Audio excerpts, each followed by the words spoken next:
雅各、约翰进前来，对耶稣说：“夫子，我们无论求你什么，愿你给我们做。”耶稣说：“要我给你们做什么？”他们说：“是我们在你的荣耀里，一个坐在你右边，一个坐在你左边。”耶稣说：“你们不知道所求的是什么。我所喝的杯，你们能喝吗？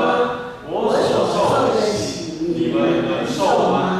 他们说：“我们能。”耶稣说：“我所喝的杯，你们也要喝；我所受的洗，你们也要受。只是坐在我的左右，不是我可以赐的，乃是为谁预备，就赐给谁。”那10个门徒听见，就恼怒雅各、约翰。耶稣叫他们来，对他们说：“你们知道外邦人有尊为君王的，治理他们，有大臣操权管束他们。只是在你们中间不是这样。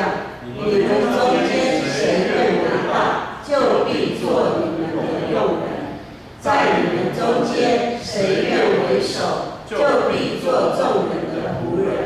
因为人子来，并不是要受人服侍，乃是要服侍人，并且要舍命做多人的主教。”圣经公读在这里讲到一节牧师讲到的题目是耶稣的榜样。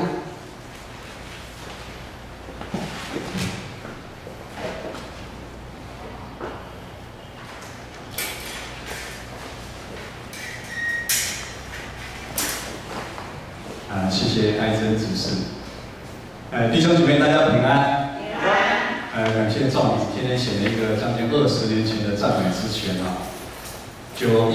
民国91年3月17号，是我跟志明牧师我们受洗，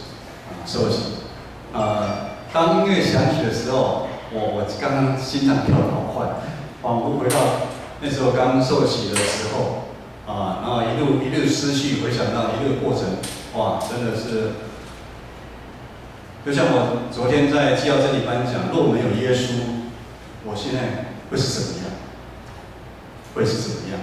我们同心来祷告。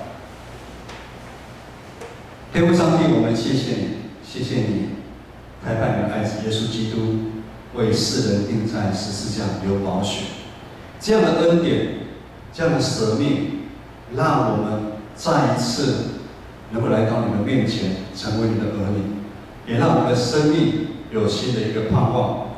愿圣灵你的大能浇灌，打开我们弟兄姐妹的心，透过你的话语，再一次坚定我们，愿意来跟随你，来奔跑前面的道路。祷告祈求，奉靠耶稣基督的名，阿门。我们常常去音乐厅演奏的时候，都会介绍今天的演奏家他可能师承某位老师，也有的人是因为他师承某位的老师才去听的。一般会觉得说这样是品质有保证，或者说有一定的水准。就好像我们说某某学校出来的学生不管是企业或者是公司，大家会想要去使用它，因为怎么样？它有一定的水准。就好像我们信慧老师带领的诗班一样，好不好？很好。为什么？因为我们知道信慧老师他是从台湾神学院音乐系专门的科系去学习的。神学院教导的音乐跟一般外面的音乐的大学是不一样的，因为是针对教会音乐所训练。你如果在音乐上，你一定要有基本的一个素养水准之外，我们在神学院里面的音乐系更看重的是在信仰上面，就是信仰上面特别的造就训练。所以我们常常说，我们礼拜天我们不管敬拜团或者是我们的诗班，他们在上面不是在表演。当然我们可能很感动，也是还是有很感动，就是看到那个诗班唱完之后，哇，大家鼓掌啊！当然我们这不是说他们好，鼓掌好，我们那时候可能感动，是把掌声归给上帝。而且在上面唱的人，他们知道不是要展现他的歌声有多好，他们是要把这个献给上帝。所以关键的地方就在这个地方。所以让我们可以看出说，这个是从一般的神学院出来的音乐，还是从一般大学会有不一样。就好像其他的宗教的信徒，其实如果你身边有认识的比较敬虔的牧师强调比较敬虔的，不管是华骨山的或者是慈济的你看到他们也会有一点点的那种感觉出来，有没有？我不知道有没有牧师之前在公司上班的时候，我的股东其中有一个就是蛮敬虔的慈济人员他真的有那种感觉。他也常说我看起来就有基督徒的那种味道。哎呀，好家在那我看起来有那种味道。我说你也看起来有那种味道那种味道。回头来看到我们，当我们常对外讲我们是基督徒，实际上我们的确是耶稣的学生。照讲，我们对我们的老师应该非常的了解。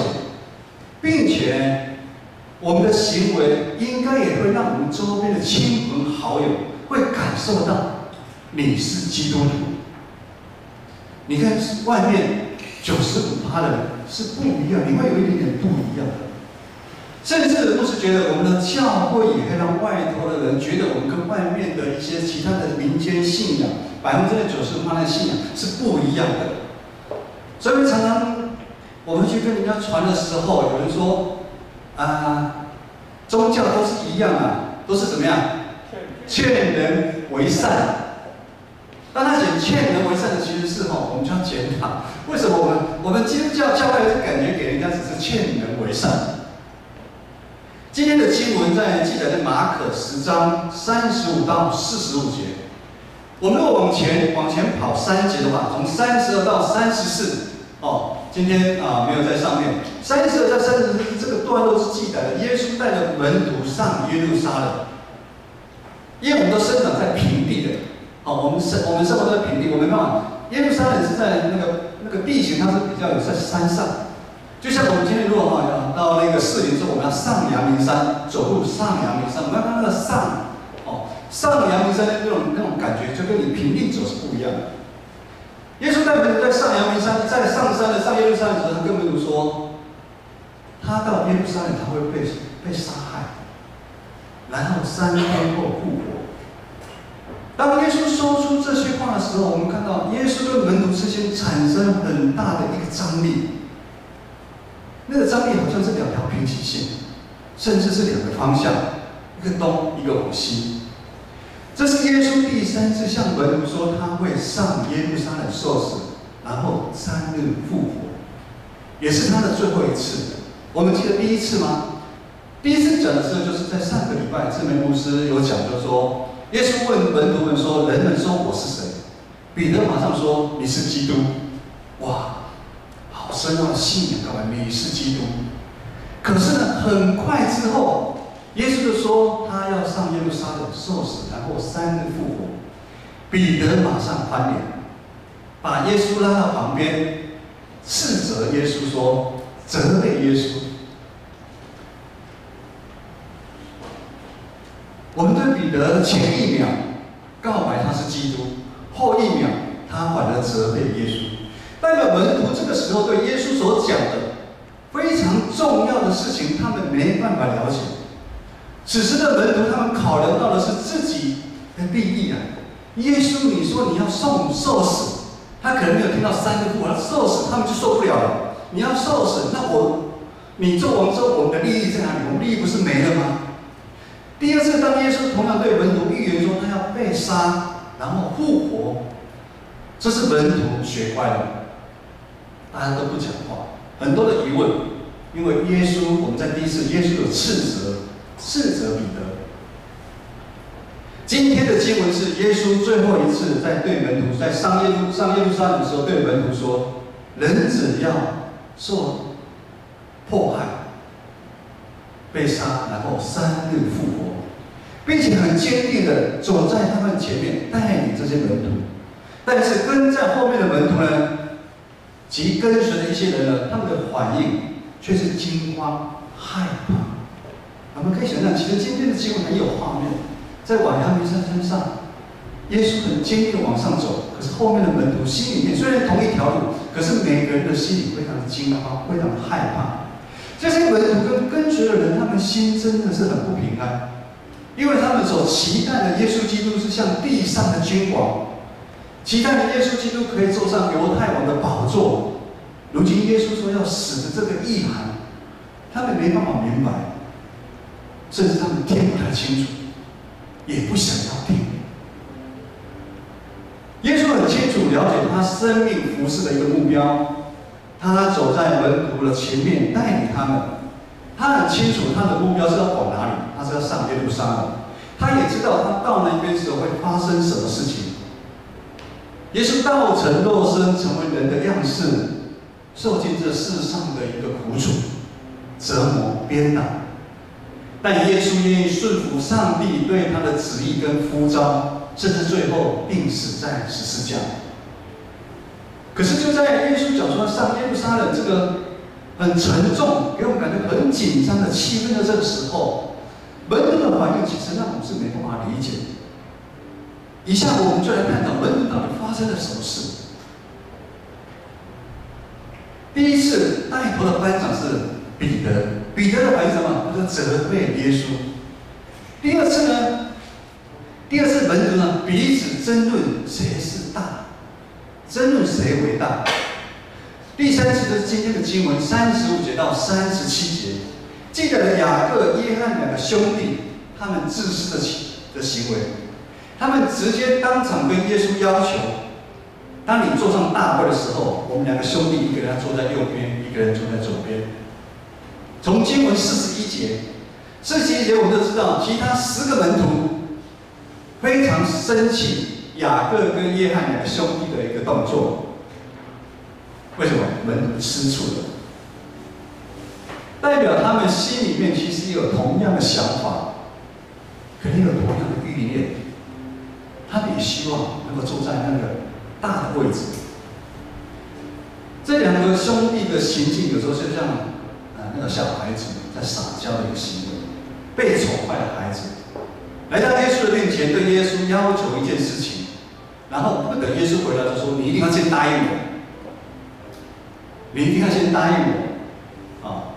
我们有没有觉得这些门徒，他们真的很自私，而且很强悍，他们想怎么样就怎么样。但是这两个兄弟约翰跟雅各，他们竟然不管其他，一起相处很久，这是其他的门徒。有一种就是我先抢为赢啊，先抢为赢。有时候我们觉得我们人内心的欲望真的是非常的恐怖。当内心有欲望，就会展现在我们外在的行为出来。我不晓得这样的一个信仰，我们让你感觉到很熟悉。这是一种交换式的一个信仰。上帝，你答应我怎么样，我就怎么样。我们回想我们在信仰的过程当中，刚开始是不是也常常有这样的情境产生？对这些门徒来讲，他们虽然跟随耶稣久久的时间，也接受耶稣他在一些的教导，看着耶稣医病赶鬼，但是受苦的弥赛亚不在他们思维当中，受苦的弥赛亚不在他们思维当中，他们认为的弥赛亚，他们认为的基督是会打赢他们，带领他们打赢罗马政府，做王的这样的一个弥赛亚，一个基督。所以当耶稣说我的悲，我的受死的喜的时候，他们的理解可能是当耶稣做王的时候，他们要欢庆的时候所使用的一个工具。也是在往耶路撒冷这样的一个压力越来越重的一个时刻，门徒又更定焦于什么？定焦于自己。那你来一讲话，他们这时候更是水然过细呢。他们在思考权人他们的权位、他们的成功、他们的荣耀，每一个人都想要抬高自己。在门徒的身上，让我们看到这个世界的价值观在他们身上显现。他们跟他们的耶稣，他跟他们的老师耶稣完全是不一样的。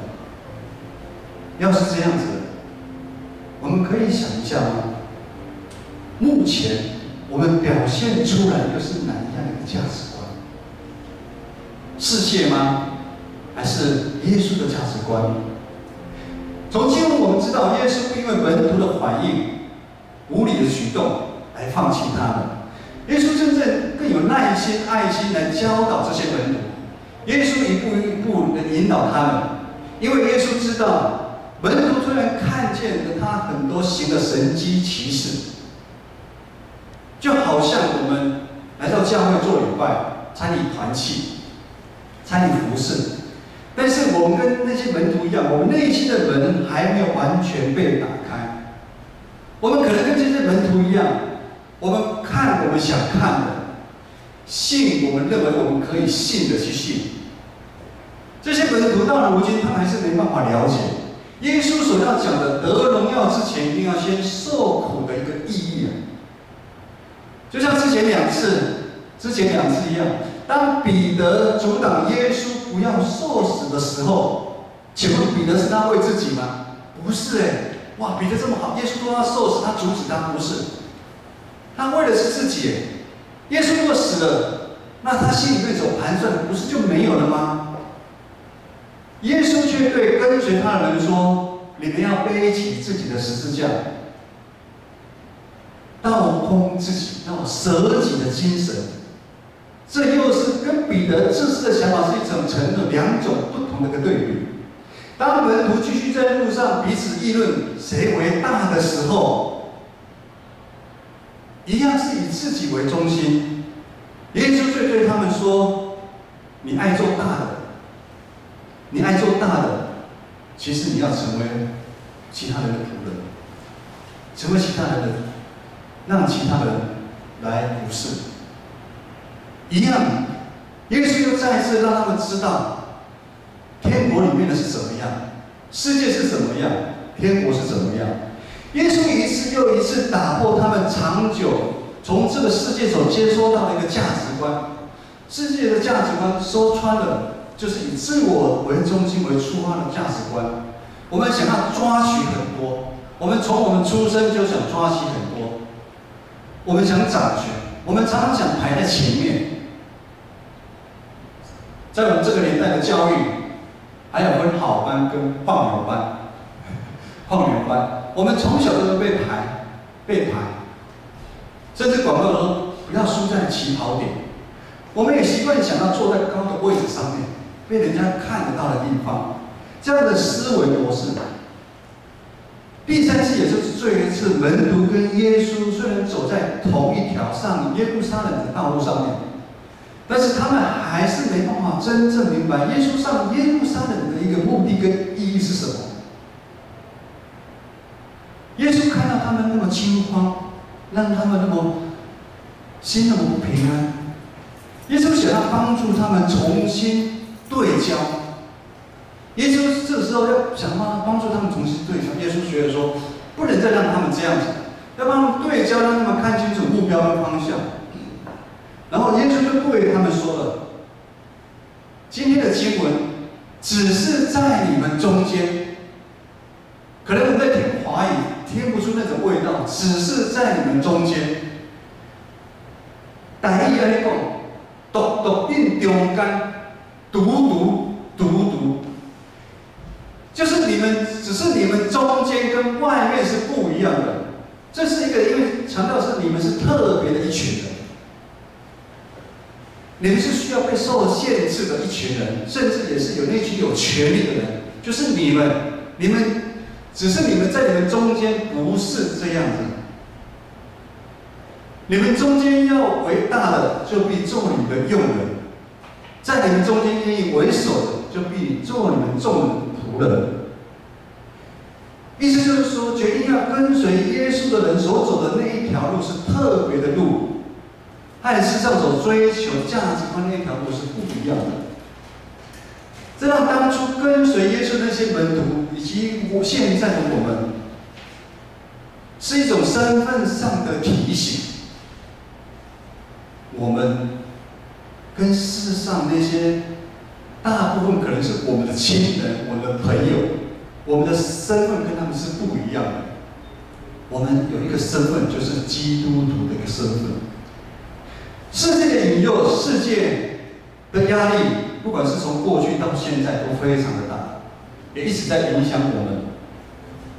事实上呢，为了满足自己内心的欲望，不断的工作、追求、跟人竞争比较，渐渐的让我们可以看现代人渐渐内心感觉到很沉重的一个压力、焦虑、挫折。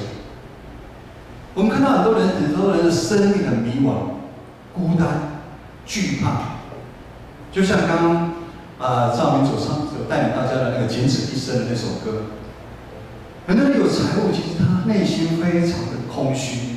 很多人的心灵已经到了濒临崩溃的一个地步，以至于在这个世界上有很多奇奇怪怪的事情产生。就像最近发生的鲑鱼之乱害我最近都不想吃鲑鱼了。好多人为了吃那个寿司去改名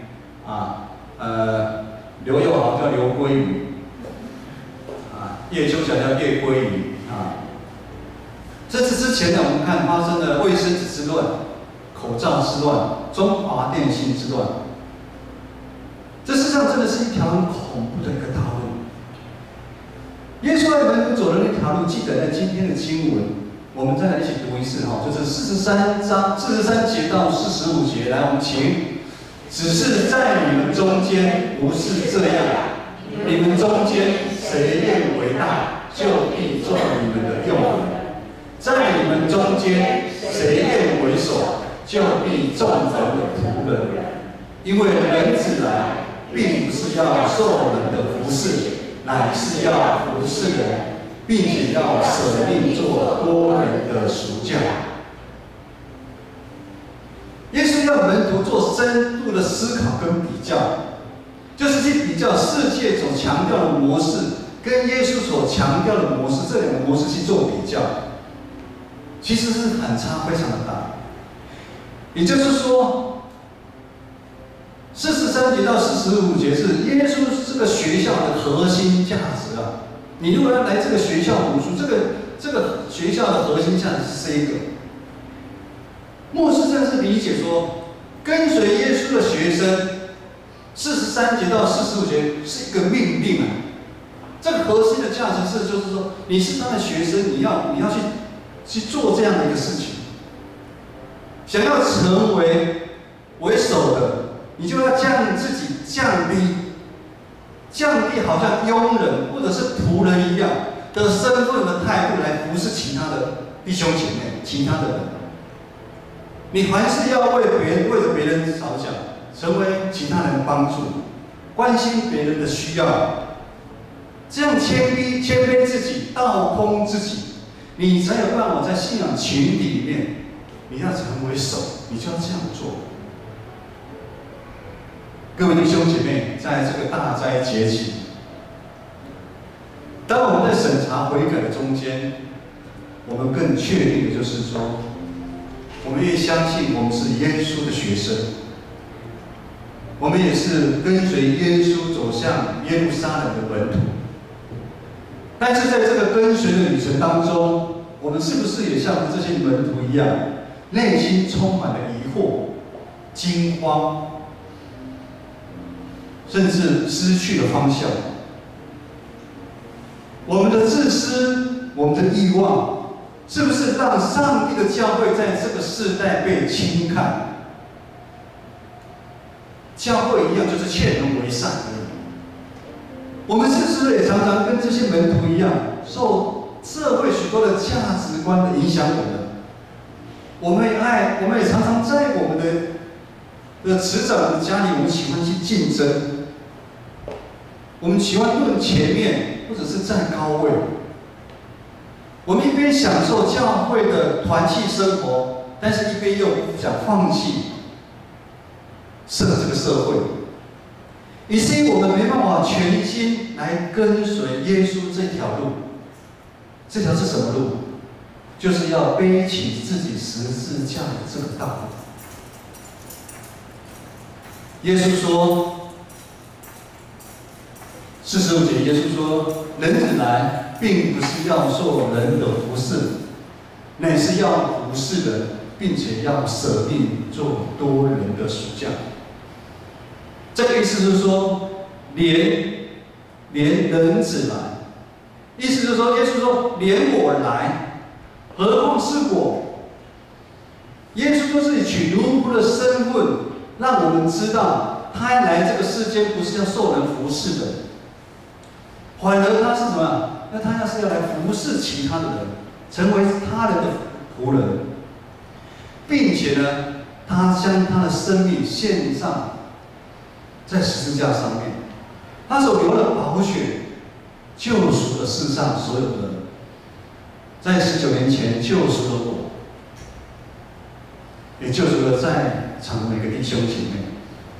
这样的呼召，这样的一个榜样，这样一个形象，成为历世历代的基督的门徒跟随的一个典范。弟兄姐妹，我们可能会常常像耶稣的门徒这样的一个软弱，或者骄傲，甚至我们是害耶稣受定十字架的那个人。不错，其实我们都是害耶稣受定十字架的那个人。但主耶稣愿意接纳门徒原本的一个样式本相，主耶稣愿意接受彼得，愿意接纳雅各、约翰，甚至其实主耶稣愿意接纳犹大。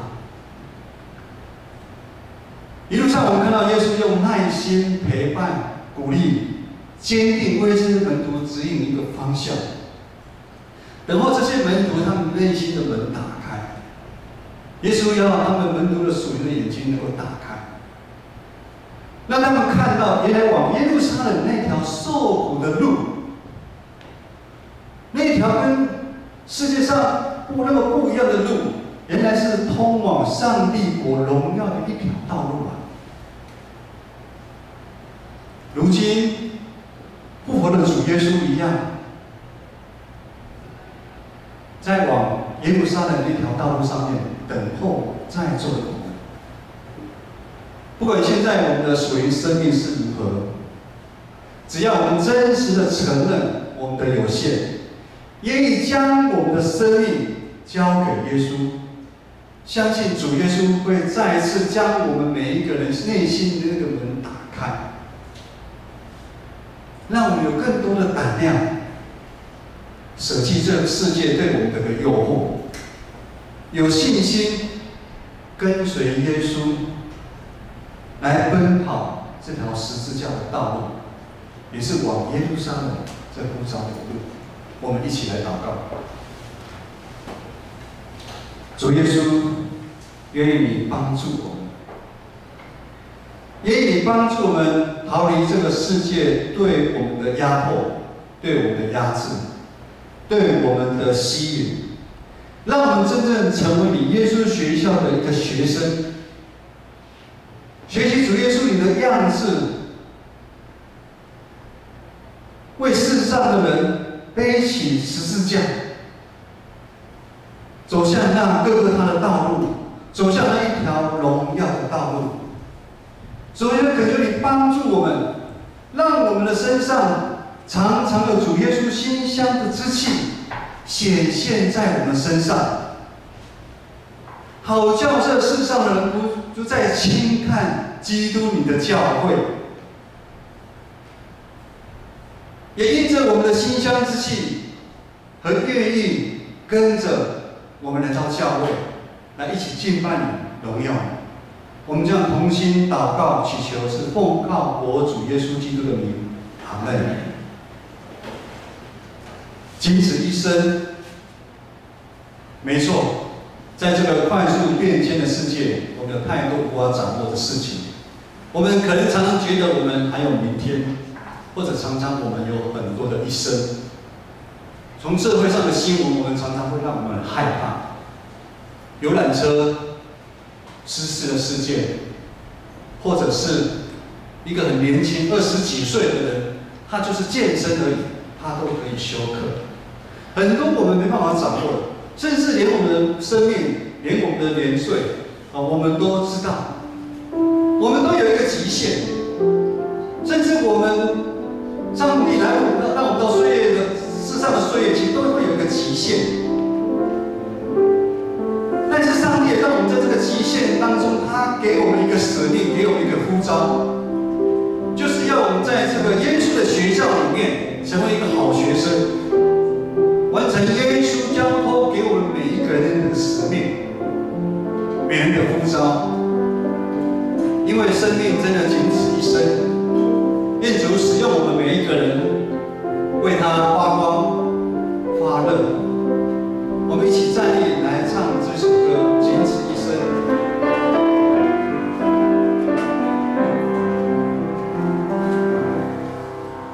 即使你拥有财富，还是会是你；即使处高位，世人都认识你。然而在他的面前，一切变空虚。